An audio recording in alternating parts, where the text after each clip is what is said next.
Ya nos acompaña vía Zoom el abogado Roger Celi, él es coordinador del Observatorio Legislativo del Ecuador. Le damos la bienvenida, el muy buenos días de parte de Javier Cuello, Liceda Vilés y Roberto García. Abogado, saluda a los oyentes de Unión Radio para entrar en materia de entrevista. Buenos días, bienvenido.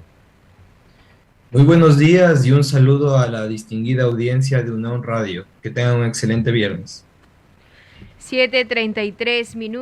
Gracias, abogado, por aceptar la entrevista de este día. 7:33. ¿Tengo encendido el micrófono? Sí, sí, está encendido. 7:33. No tengo retorno acá. 7:33. Gracias, abogado, por aceptar en la mañana de hoy esta entrevista importante. Vamos a dialogar un tema que tiene que ver con la Asamblea Nacional. Mañana, precisamente, ya el Parlamento cumple un año en su poder con estos nuevos asambleístas. ¿Cuál es el análisis? ¿Cuál es la evaluación? Adelante, abogado. Gracias por la invitación de hoy. La Asamblea Nacional del Ecuador es una de las instituciones que más trabajo tiene. En este año, por ejemplo, se presentaron más de 200 proyectos de ley, así como 15 pedidos de juicio político. No obstante, por dos razones, este trabajo no es conocido por la ciudadanía, lo cual hace pensar y presumir que la Asamblea Nacional hace muy poco. ¿Cuáles son estas dos razones? La primera es la poca transparencia de la Asamblea Nacional. Actualmente, los ecuatorianos solo podemos conocer el 50% del trabajo del Parlamento, puesto que el otro 50% aún no es transparente. Y el segundo problema que hace que no podamos ver el 100% del trabajo de la Asamblea Nacional, pues son los escándalos, puesto que la opinión pública se concentra en revisar los sucesos, las controversias, los impases que suceden en las comisiones y no revisamos cuántas leyes han aprobado, el tipo de proyectos de ley que se han presentado, si los legisladores han ocupado su curul al momento de votar y desafortunadamente la percepción que hay de la Asamblea Nacional y la confianza no supera el 10%. 7 de la mañana con 35 minutos. Está en picada lo que tiene que ver con la aceptación de la Asamblea. ¿Está de acuerdo con aquello, abogado?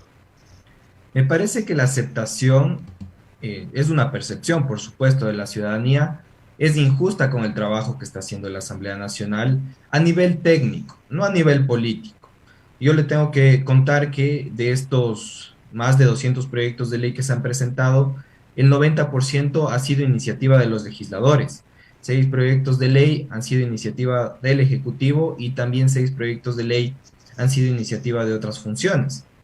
Estos proyectos recaen en las comisiones y son quienes trabajan informes para primero, segundo debate, así como en los procesos de fiscalización y control político se han procesado más de 10 pedidos de juicio político, se ha logrado la censura y destitución de 3 autoridades y se ha logrado la censura de 2 autoridades. Solo la censura quiere decir que la autoridad ya renunció a su cargo y no se la pudo destituir. Entonces este trabajo casi no se ve por todos los escándalos que están ocurriendo en la Asamblea Nacional. Por eso digo, quizá la percepción sea injusta, pero digamos es decidor al momento de reflejar que la Asamblea no logra mostrar con efectividad todo lo que hace. Y este no es un fenómeno que solo ocurre en este periodo legislativo. Ustedes recordarán que en el anterior periodo legislativo la Asamblea tenía una credibilidad del 3%. Histórico. Es una institución que tiene más de 1.000 trabajadores y que por supuesto están al día con sus obligaciones trabajando, pero que los políticos de turno se encargan de opacarla. También quiero decir que no es un fenómeno que ocurre solo en el Ecuador. En ninguna parte del mundo los parlamentos gozan de confianza. Ustedes pueden revisar los datos. Y pues esto se debe a que los órganos legislativos son el espacio de conflicto por naturaleza de la democracia y siempre va a haber disputa. Ahora bien, hay que ver al Parlamento ecuatoriano desde la institucionalidad y ahí sí hay problemas. Muchas veces se ha roto el principio de independencia de funciones cuando el Parlamento ha intentado ejecutar sus funciones de legislación y fiscalización. Ahora vemos, por ejemplo, el caso del asambleísta Ana Belén Cordero, que un juez de de la justicia ordinaria ha pedido que se le levante la inmunidad parlamentaria para poder procesarla judicialmente por sus actuaciones en el marco de sus funciones de fiscalización y control político. Esto no es viable de ninguna manera, puesto que el artículo 128 de la Constitución de la República del Ecuador establece que los legisladores no pueden ser sancionados judicialmente por sus actuaciones, decisiones y expresiones en el marco de sus funciones parlamentarias, ¿no? La línea, ¿qué hacer? Porque el pueblo dice, yo voto por tal persona porque pienso de que va a cumplir con su promesa de campaña. ¿Cómo cambiamos esta realidad? Se habla, en su momento se habló de la creación de otra cámara, de la bicameralidad en la Asamblea, en el Congreso, para de una otra manera tratar de evitar que se dé lo que está pasando, abogado. El cambio a las instituciones del Estado, a la estructura, a las reformas legales, han demostrado no ser las más efectivas. Ustedes recordarán que el Parlamento ya ha pasado por ser una institución bicameral. Tampoco es que el Ecuador fue un paraíso con un Parlamento bicameral, y desde mi punto de vista muy personal, me parece que la reforma institucional no sería la solución. Yo apuesto a la solución o a las varias soluciones que se pueden dar a este problema desde los partidos políticos. Vemos con mucha preocupación que a la interna de las organizaciones políticas no se establecen pesos y contrapesos que permitan que buenos candidatos lleguen a la contienda electoral y que sean elegidos. Por ejemplo, ustedes vieron que 5 legisladores renunciaron en este periodo legislativo. ¿Por qué? No estaban seguros de que podían ejercer el cargo, o sus intereses eran ganar la curul, titularizar al suplente y luego ocupar otra función del Estado. Eso se llama transfugismo político. Más de 20 legisladores, estimados periodistas, se han declarado independientes. En total 22 legisladores, lo cual constituye que este grupo de legisladores independientes es la segunda fuerza política de la Asamblea Nacional. Es de locos. No puede ser que los legisladores independientes más los legisladores de movimientos y partidos locales, que son 13, casi lleguen a un número de 40 legisladores, alcanzando casi a la bancada de la Revolución Ciudadana, de UNES. Entonces hay un problema desde el origen de los partidos políticos en donde no hay un vínculo fuerte entre el candidato y el partido. Por ejemplo, ahora vemos que la curul no le pertenece al partido. Simplemente un legislador se declara independiente y sigue ejerciendo sus funciones desde la independencia, cuando la institucionalidad de los partidos políticos debería ser distinta, en donde si es que sale de la organización política el legislador, pues la curul es recuperada por el partido político, y con eso se asegura que la representación lograda por el partido político se mantenga y la conformación no sea tan volátil en el pleno de la Asamblea. Por un lado, insisto, hay que mirar a los partidos políticos y a lo que está pasando de cara a las elecciones que se vienen para prefecturas, alcaldías y demás.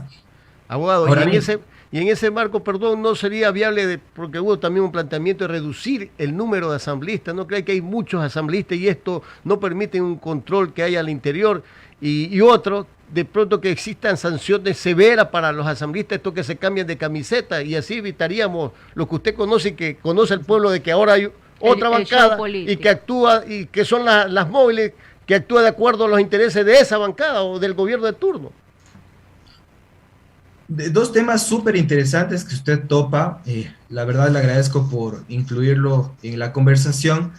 En primer lugar, es posible que haya sanciones a esto que conocemos como el camisetazo, que en materia de estudios políticos se conoce como transfugismo político. Por ejemplo, en España, ¿qué es lo que sucede? El legislador que se cambia de camiseta, por decirlo así, es sancionado en la organización y las organizaciones políticas. Por ejemplo, el legislador Pepito Pérez, si es que se sale de la organización Izquierda Democrática, ya no va a ser recibido en otra organización política por su historial de camisetero. Ese pacto que hicieron las organizaciones políticas de España permite que se desincentive el transfugismo político y el camisetazo. No es una sanción, por supuesto, porque tú no puedes sancionar la afiliación política de una persona. Si hoy yo ya no me siento social cristiano y mañana me siento progresista, pues me voy a UNES. está bien, pero los partidos políticos a nivel de acuerdos institucionales sí pueden generar estos desincentivos, insisto, para que ya no haya más camisetazos. Sanciones difícilmente por temas constitucionales, pero medidas de este tipo se pueden hacer. Y en segundo lugar, ahí, insisto, quizá las reformas legales ya no son la vía porque se han hecho muchísimas reformas, incluso hay analistas que dicen que hay una hiperinflación normativa, hay demasiada normativa en Ecuador que es casi imposible cumplirla y mucho menos controlarla y darle vigilancia. Entonces ahí lo que se propone es que más allá de las sanciones que ya existen, por ejemplo, ustedes deben conocer que el tráfico de influencias, la gestión de cargo público para legisladores está sancionado con la destitución.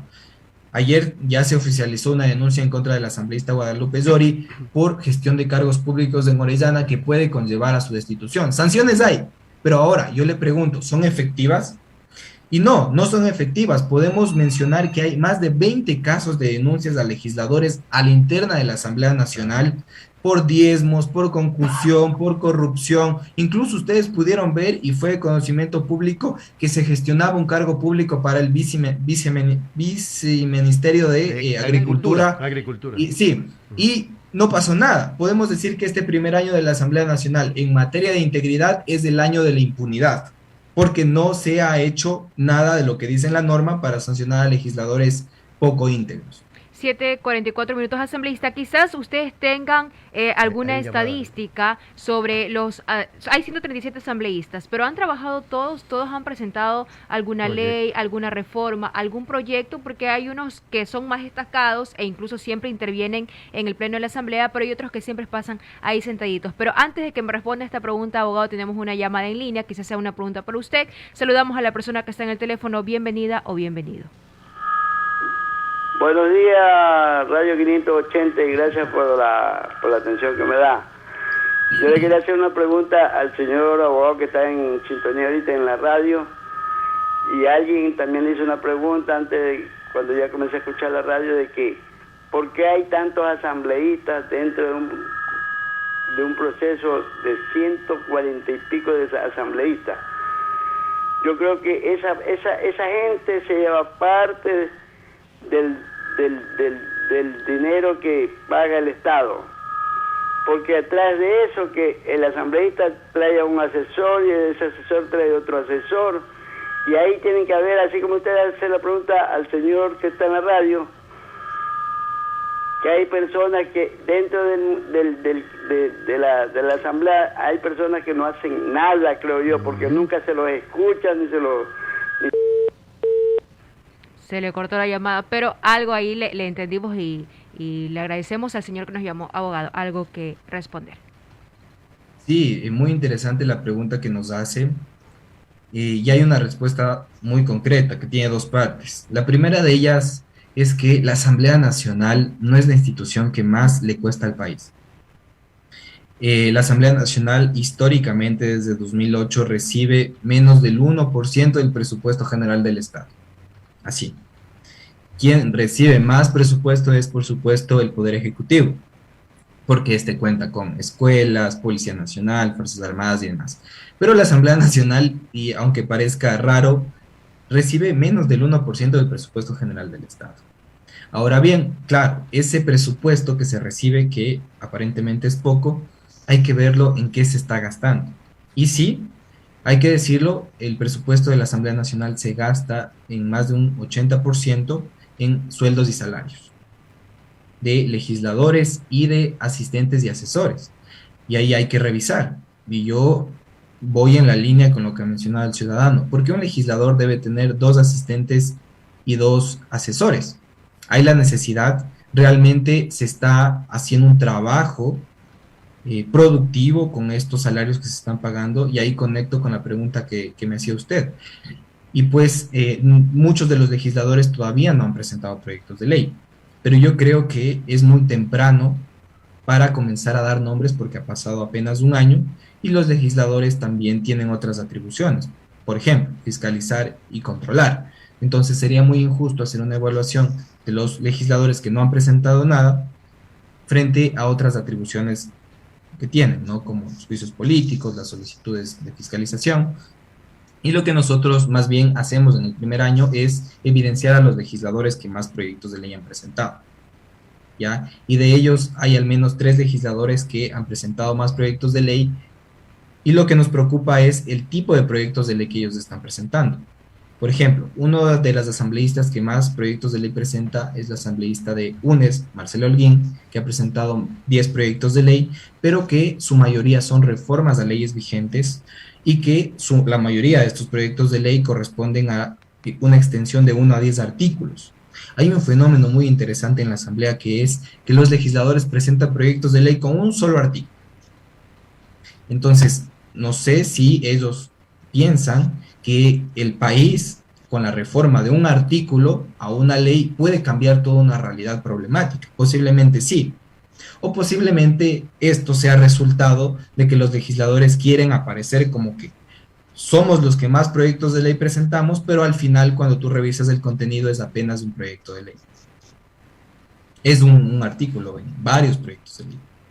O incluso no hay la aceptación dentro de la Asamblea Nacional, que presentan el proyecto mientras se debate, se analiza y al final no queda aprobado. También podría ser, abogado. Exactamente. ¿Qué es lo que ha pasado en este año? Se han aprobado 14 normativas, pero el fenómeno es que de estas 14 apenas una ha sido presentada en este periodo legislativo. La Asamblea Nacional, y hay que verlo así, hereda el trabajo de anteriores periodos legislativos. Las 13 normativas que se han aprobado son del periodo 2017-2021.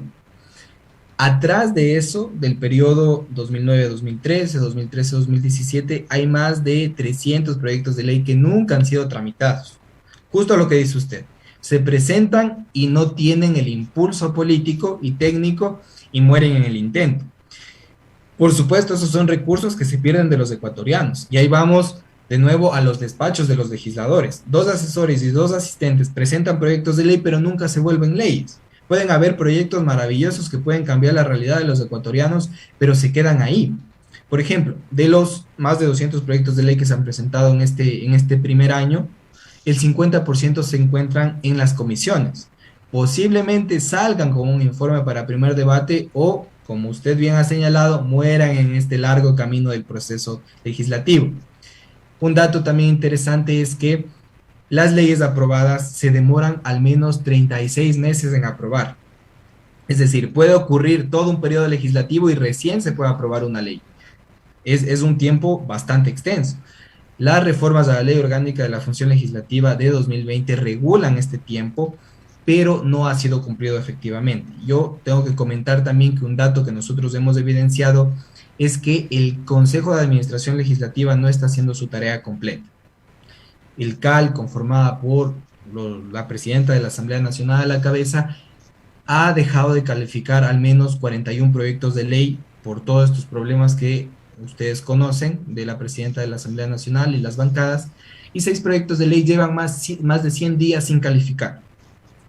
Entonces, si nosotros nos preguntamos como ciudadanos y le exigimos cuentas a nuestro legislador y él nos dice, vea, pero no me califican el proyecto de ley en el CAL, ¿qué se puede hacer? 6 proyectos de ley llevan más de 100 días sin calificar, proyectos de ley importantes. Por ejemplo, el proyecto de ley del asambleísta Ricardo Vanegas, ustedes recordarán que él presentó un proyecto de ley que tenía un contenido distinto que buscaba aportar a la ley de prevención del aborto por violación. Esa ley incluso ya fue vetada constitucionalmente por objeciones constitucionales, pero ese proyecto de ley quedó ahí, o sea, nunca se incluyó en el trámite que debía seguirse.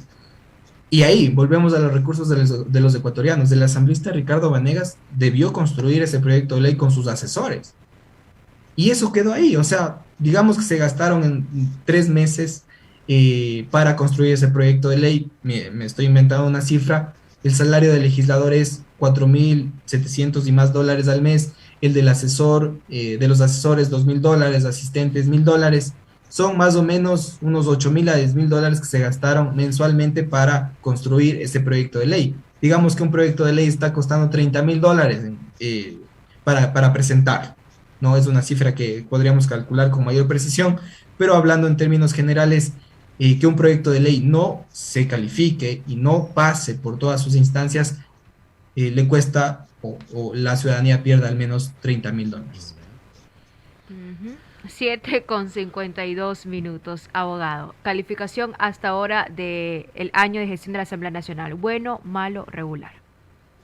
Bueno, a título institucional yo no puedo dar una calificación. Nosotros lo que hacemos es dar datos para que la ciudadanía saque sus propias conclusiones. Pero como le decía, es una asamblea que ha sido opacada. Su trabajo, que es importante, está siendo opacada por la poca transparencia que genera y también por los escándalos de corrupción. Ahora la ciudadanía deberá calificar con legítimo derecho si es una asamblea buena, mala o regular. Lo que nosotros esperamos es que este primer año haya servido para corregir las cosas que se han hecho mal en el Parlamento y para que este año pues se puedan aprobar leyes importantes para el país. Perfecto, 7:53. Le agradecemos entonces esta mañana al abogado Roger Celi. Él es parte de la coordinación del Observatorio Legislativo Ecuador. ¿Tenemos una llamada? No tenemos una llamada. Gracias, abogado, que tenga un excelente día. Un saludo y un excelente día para ustedes. Muchas gracias.